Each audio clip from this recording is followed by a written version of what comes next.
Prevalent versus prevailing. What is the difference in meaning between prevalent and prevailing? I'm not sure I get the nuance, if there is one.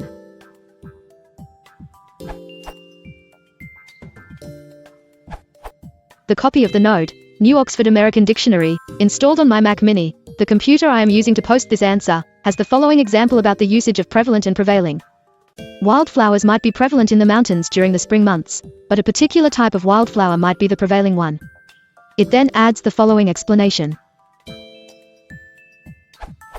Prevalent, in other words, implies widespread occurrence or acceptance in a particular place or time, a prevalent belief during the 19th century, while prevailing suggests that something exists in such quantity that it surpasses or leads all others in acceptance, usage, or belief, the prevailing theory about the evolution of man.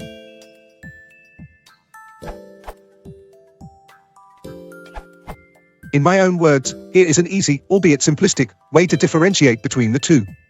Prevailing, dominating, e.g. prevailing factors, prevailing army.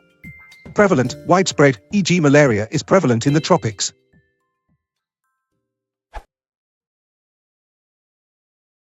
If you want to support the channel, please consider liking and subscribing.